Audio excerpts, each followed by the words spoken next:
an angle that's straight up and down, not an angled towards you or away from you. And I like to do behind the back shrugs, kind of like the old Lee Haney. But the Smith machine gives me a pathway to follow without having to go around my butt, essentially, with that. But that specific machine, that Metroflex, is angled, so kind of shy away from that. So generally speaking, that's majority of my shoulder day. Off season, even during prep, it doesn't change much. I like volume. I used to, every once in a while, I'll get up to 315 press behind the neck. It just depends how my shoulder feels. When I prepped for USA's, I had some serious shoulder issues, which really hampered my training as far as pressing motions, and I really had to baby it. And it took a while to get it back, and then my shoulders feel great. What caused it? I don't know. If it's my sleeping habit, my behavior, the way I trained, I don't know.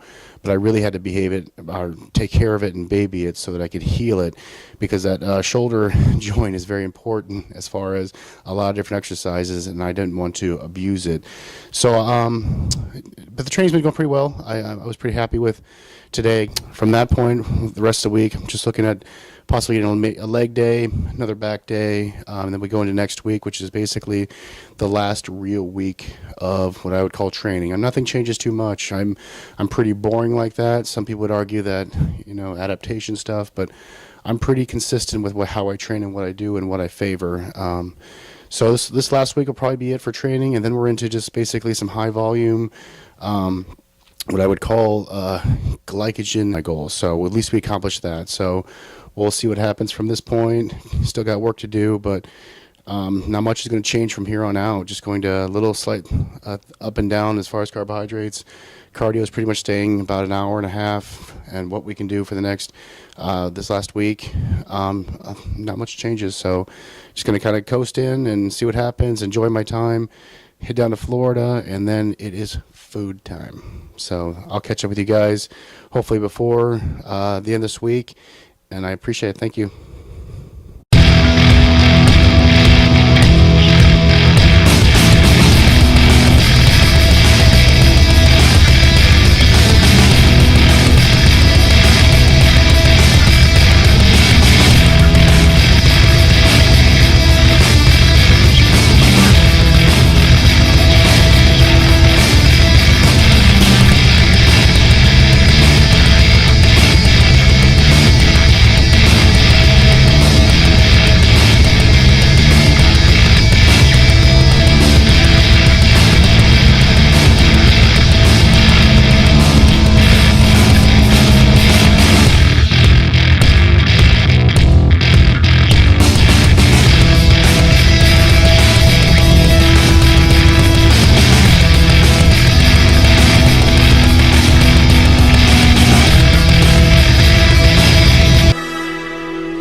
Stuff. I've been training with Sir Steven here for the last 2 years.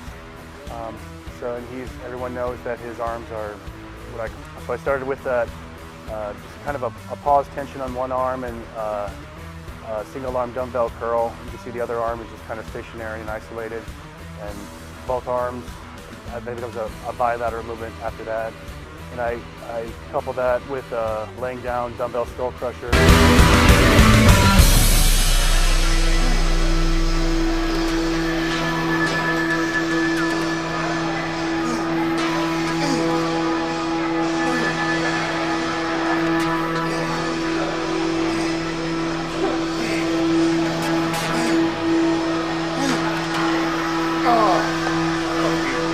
He showed me these barbell curls, kind of overhand, different kind of angles, how you pull it up.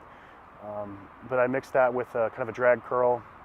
Those are fun. They kind of, subjectively, I feel those at the lower end of the bicep, kind of near your elbow, and those actually hurt. And I think I used some bad words there a couple times in between sets from the burning sensation.